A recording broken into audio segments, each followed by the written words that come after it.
Hi, and welcome to the National New Teacher Support Podcast brought to you by New Teacher University. And I'm your host, Dr. Terry Ross.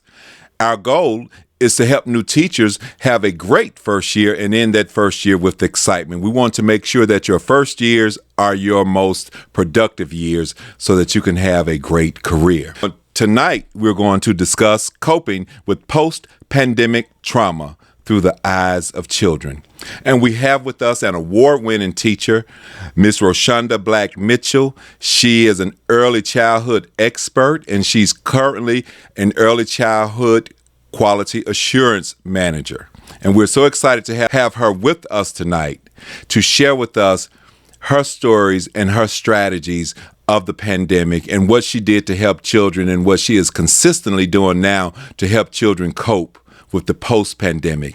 Because the pandemic was unsure for all of us. We all spent time wondering and trying to figure out what's next.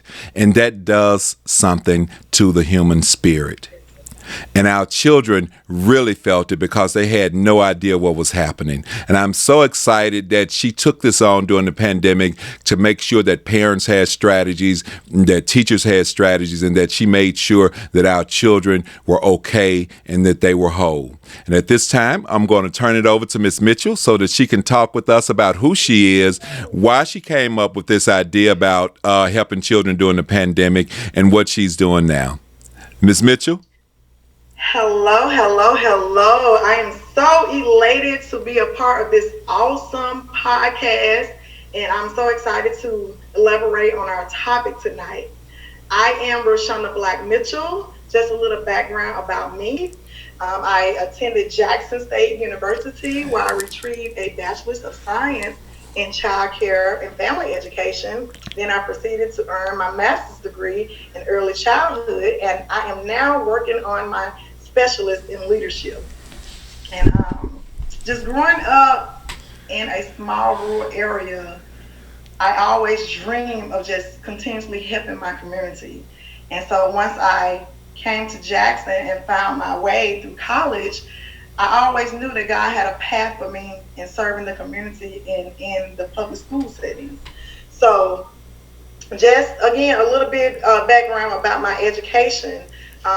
Growing up from a small town coming to a city, it was totally different from rearing the kids in my area versus the city area.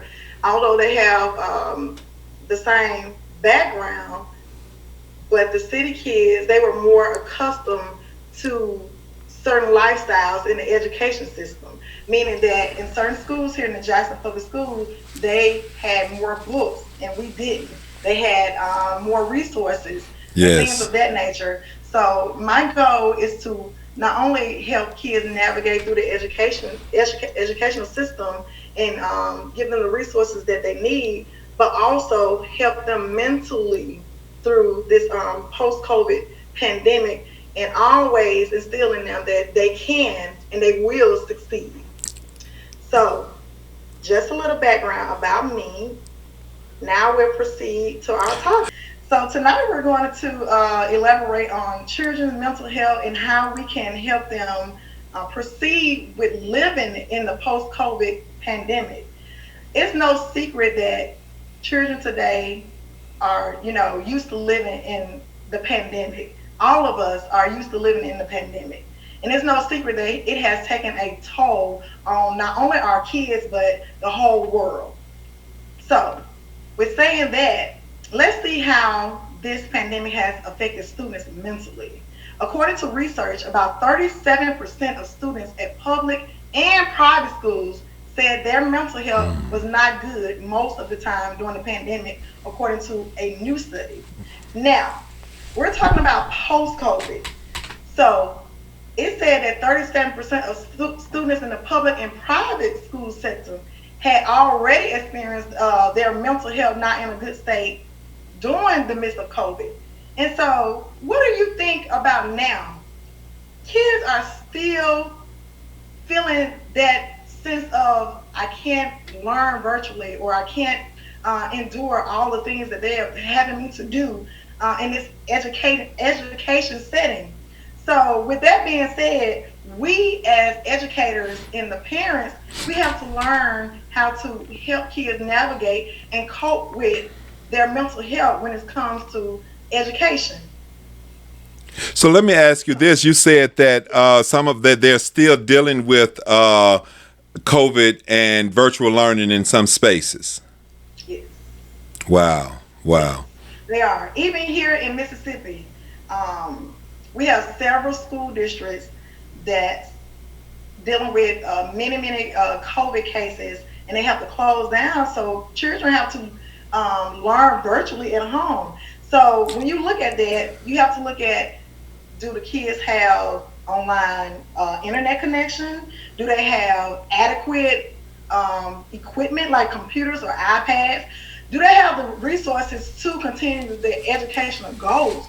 So when you look at what the pandemic has done and still doing, we have to really help kids navigate and ask those questions like, if we do shut down, and what are our strategies? What are we going to do? Like we need a pre-strategy so when this does happen, the kids will be able to function and be able to reach those educational goals. So you're saying during the 22-23 school year, we've had schools closing?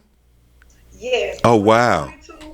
22-23 school year, as I sit here now speaking, there are schools closed down as we speak. Wow, I didn't know And that. some of them are not closed down. They close down certain classrooms Mm. because, as you know, according to the CDC, they say if you are exposed to the virus, you still have to quarantine for 5 days. So if you have a child that's sitting beside, little Johnny or Mary Sue, that child has to quarantine as well. So Okay. if you look in terms of you have 20 students in the classroom and you have to ultimately shut down a classroom of 20 students, those 20 students have to learn virtually at home. They may not have the adequate, again, resources like internet or tablets or iPhones or whatever they need to learn virtually. So that's when we have to step in as community partners, Yes. teachers, and different resources so we can get these kids what they need to learn. So all school systems, I shall say this, need to catch up with the new technology. Oftentimes we have our veteran teachers and we have teachers that's stuck in their ways and they don't look at the future outcome. COVID is here to stay, or it's here to stay at least for a long time. We've been in it for 3 years now. Yes. So we got to look at what if it's here longevity, and I have to prepare my students learning at home virtually. So as a teacher, what can I do or what will I do if I have to close down a classroom of 20 students? So ultimately, a teacher have to prepare because it's happening. Okay? So let's look at who's to blame. So again, we know that we've been stuck in the pandemic for quite some time now. But we know for sure that the children are not to blame. Yes. We, as humans, we don't have any control over, nature or the pandemic. So if we're going to blame someone, we definitely cannot blame our kids. Kids are at a mental state where they can't process things as adults do. So if we're putting pressure on them and blaming them for something they had nothing to do with, it continuously have an impact on their mental well-being. So children are unable to fully grasp the concept of their mental health and well-being, like I just said. Because children are still developing, they need special care to promote their health. I do want to say this. Thank you so much for saying that children are not to blame, because I heard so much of that while we were on quarantine and during the pandemic. Well, we gave them new computers and they're still not logging in. Well, we did this and they're not doing that. And so I was at a school one day. At this time, I was working with high schools, and I was in the meeting because we were having a graduation rate meeting, checking each child off, making sure they had what they need. And we realized that this one young man was missing. And the teacher she said he called me this morning. She said, and I'm just processing it because I had to go straight into the day when I got off the phone with him. And he said, I just can't do it anymore. And this was we were having this meeting maybe in January. Well, this child mother died in October. And I was almost enraged to hear people say, well, they just don't care. They're not trying. First of all, this child has lost his rock, his mom. He had a middle school sibling that he felt like he needed to get a job at Amazon or FedEx or somewhere to help support. And I was so proud of that team of at that school because we all went on a mission. I called the district security office and I talked to some people, and I called our diversity office and said, you know, if we're talking about saving black boys, this is one we need to go after. Yes. And we all mobilized. We found him. We got him to school, and he graduated. But just imagine if we had just accepted the narrative that he doesn't care.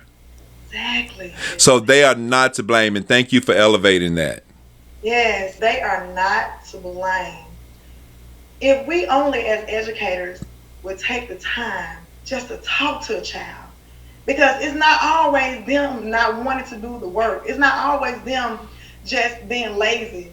They may be dealing with so much mental issues in their life, like you said, death.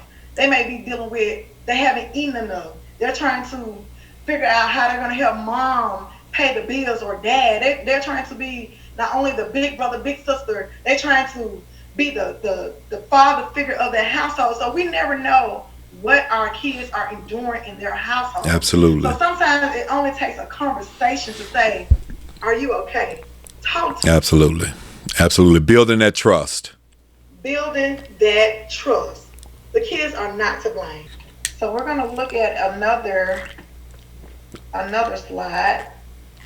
So, and continuously talking about post-COVID education. Let's look at the statistic and what it says about students and their remote learning. It says at least 463 million students cut off from remote learning. Why?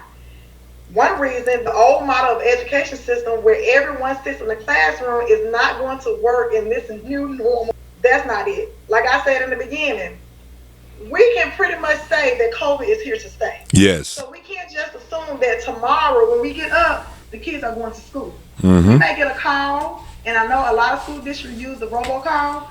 We may get a call in a minute to say that we've had a virus outbreak, a COVID virus outbreak, and the kids need to stay at home and learn virtually. I've seen it so many times. It actually happened last week in a school district. So many school systems have to and have reimagined learning equipped for all learners with skills they need for the future by reducing the education equality and meeting the educational needs for students, including our disability students, because we don't want to leave them out. And I'm an advocate of teachers' mental health management. And like you said, it has to be a balance and a cutoff point, because so many times we see teachers that they just so, not even just passionate, just go that extra mile. Yes. To make sure that child is being taken care of and doing so much when they neglect their own family and kids. And we don't want that. We don't want this. Create a balance. We want this to be a part of the new normal as well. Exactly. And I'm hearing a lot of teachers they've adopted it, and I'm so excited about it. I'm so excited about it. Absolutely, absolutely. And to further build on to what you just said with teachers buying, like you bought the child something, we can use community resources. Yes. Any community resources with money. The word of God says, you have not because you ask not. So you have to ask. Like if we don't ever ask for these resources, that money will be still sitting there. So as communities and as the school district, we need to do our research and really go out there and get that money. We can utilize that money in many different ways to help a child in need. In terms of talking about the kids, we want to know, how do they feel? How do you think the kids feel? And I often ask, we were back in school a little bit, and I know you have to go home sometimes if we have an outbreak. But often I want to know, how do you feel that we're back in school? Like, how do you feel about being back in the classroom, seeing your friends? And a lot of kids still say, I'm afraid, I'm lonely, I'm depressed. They're still dealing with loss of loved ones, like mom, dad, cousin, whomever, friends that they lost pre-pandemic. So when we deal with kids like that inside of our classroom, we want to make sure that we're addressing, how they feel. And as a teacher, I always have an emotional or emotion poster where before the day begins, I'll ask the kids, well, tell me how you feel today. Look, before we even get started, I just want to know, how do you feel? Hmm. And you'll be surprised how kids just start talking to you. That's a huge relationship builder. Yes, That's a huge, just stopping to say, how are you? And looking them in the eye for the answer. Awesome. I'm so yes, glad you're doing that. Yes. yes. And oftentimes, some of them will tell me their stories, and we'll have to not elaborate on their stories. I have to talk to them like during a planning time. Yes. But you'll get the insight of what's really going on in their life to see why they're lonely and afraid. And oftentimes it has nothing to do with the work itself. It's Hmm. just the work itself put more stress on what they're Absolutely. dealing with at home. Absolutely. So if little Johnny is not eating and he comes to work and I'm telling him, look, we're back in school. Don't use COVID as no example. We're back in school. I gotta realize why little Johnny won't do his work. It might be because he's hungry. Yes. Let me Yes. give him something to eat so he can focus better. So as educators, we have to just take the time to listen. Just listen because the kids, they are our future and we are here to, help them be the productive leaders that they already are. Absolutely. Absolutely. Help them to discover that leader in themselves. Yes. That's the correct Hmm. answer. Yes, indeed. So moving on, let's talk about how we can help scholars get back on track academically and mentally for this post-COVID pandemic. I know a lot of teachers, they are just making sure that children are held accountable. You want to make sure that kids are not just using, oh, we're in COVID for an excuse. Help them just navigate through these anxieties and all these things that there are not. So Right. you want to make sure that they're held accountable, that they get well organized, and that they're really being the stellar scholars that we know they can be. And to help them mentally, there are many strategies that teachers can use in their Google Slides. They can use YouTube videos. They can do exercise. I know one video or platform that I use is called Move to Learn. And students love it because it gives them a chance to do their work for a while, get up, move around, and then they'll know that, okay, I'm feeling a little better and I can concentrate to, go back into my lessons. Yes. So we want to make sure that students are held accountable and not really making excuses, but we also want to help them navigate through this post-COVID pandemic. Oh, And if any students are dealing with anything um, mental like suicide, we always want to dive deep into it and contact the parents and the counselors and get absolutely. the Immediately. Yes. And I'm so glad I'm so glad you're introducing them to the movement because even as adults, we need to know that if we're feeling anxiety, if we're feeling depressed, if we're feeling sad, if we're feeling lonely, the first thing we need to do is get up and move. That's it. It will change your state if you're up walking or running or exercising or just outside taking deep breaths in fresh air. That's going to change your perspective, but if you just sit in that, it's just going to deepen and get heavier. So thank you for advocating for movement among children because they need it for exercise because we have so many children now with diabetes and things like that. It's insane. So we certainly need to advocate for exercising, and by them doing it in class, you're helping them to change their focus. Exactly. And if You know that exercise and getting up and moving, it's a great stress reliever. Like yes, your brain is getting a break and you're, regenerating your body. So hmm absolutely just as teachers we need to encourage kids to move. And I know in my classroom, I like the desk, but I also order these little bean bags from Amazon hmm because once again, we have to get out of the old model of what the school system looks like, and we have to help kids any way we can. So I order those, and I allow kids to sit on the bean bags, the crates, whatever that makes them feel comfortable to yes, help them, learn and get that lesson and whatever it took, I did it. So I'm so proud of you. I'm so proud of you for sharing that. And I'm so proud that you actually did it for your children, because that's what school is. It should not be sitting in a desk in a straight row, because when we read at home, we're usually somewhere lounging. We're somewhere, doing something. We're comfortable. So we need to introduce that into the classroom so that student learning won't be so painful. so painful, so military style, so everything is just alike. No, we know that we have different learning styles. So Yes. kids are going to learn differently. So don't force me to learn like little Johnny is learning in a desk. Can I learn where I'm comfortable? So if I can get my student reading level up by sitting on a bean bag, by all means, sit on that bean bag. As long as you're not disrupting the Yes. classroom. Yes. Yes. Yes. Yes. I love So it. yes, indeed. So those are very important tips that I hope that teachers, you know, implement within their classroom setting while we're in this post-COVID pandemic. And just make it a part of their toolbox, period. Can help their brain.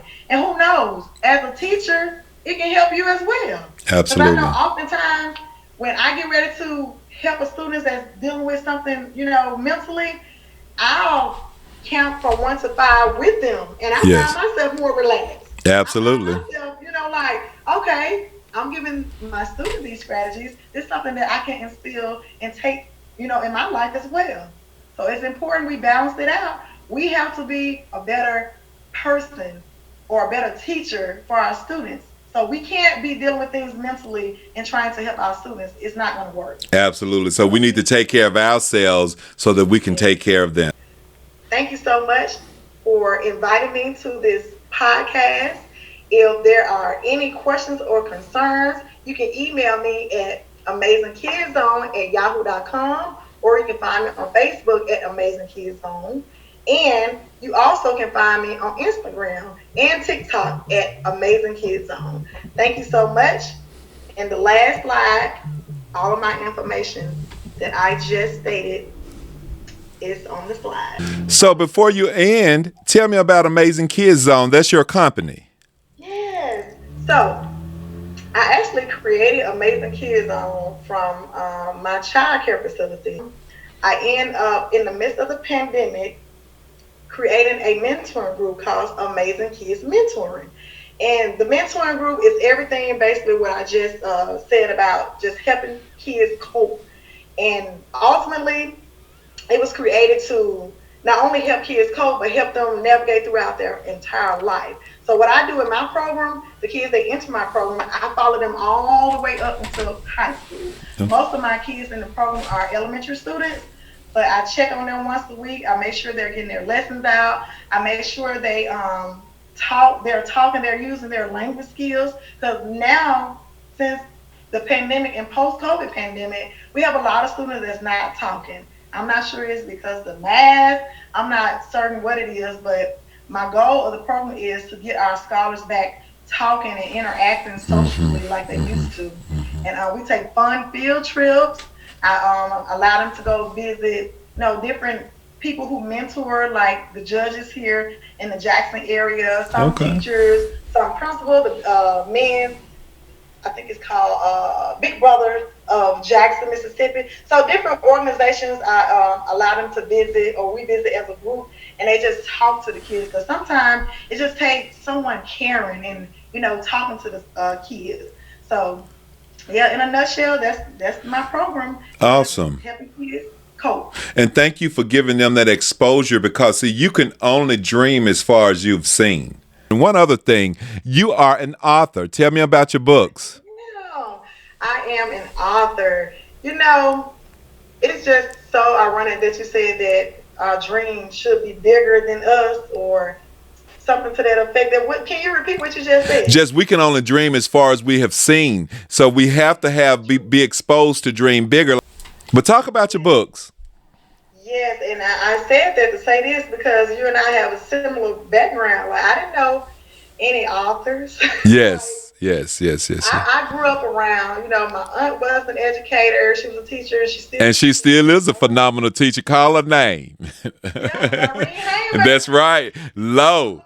My cousins are educators. Yes. Keandra, Ambra. My mom was in the educational setting as well, but she wasn't a teacher. My sister, she taught for a while, Maisha. Yes. And so, of course, naturally, I wanted to be a teacher. Yes. So when I tell you God just gave me a vision, didn't know anything about writing books. Only thing I knew, I needed to help my students learn virtually. I Yes. needed to help my little scholars learn how to put on their math correctly. Yes. And that's how my books came about. Oh, awesome.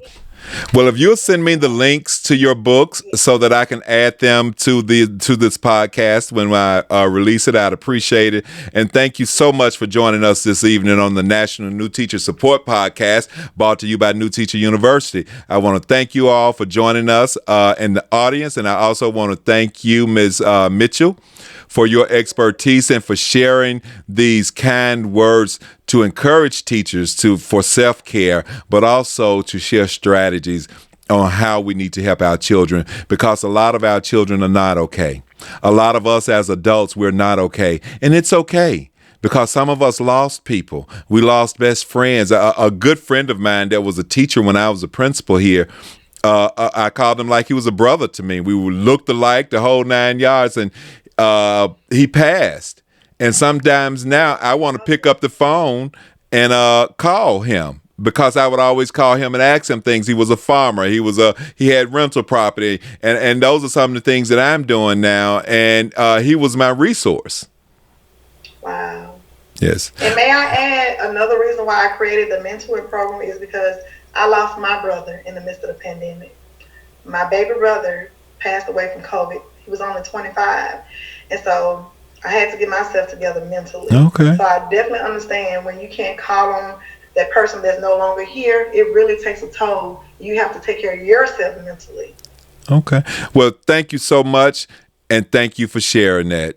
Thank you for having me. All right. And thank you all for joining us again on the National New Teacher Support Podcast, brought to you by New Teacher University.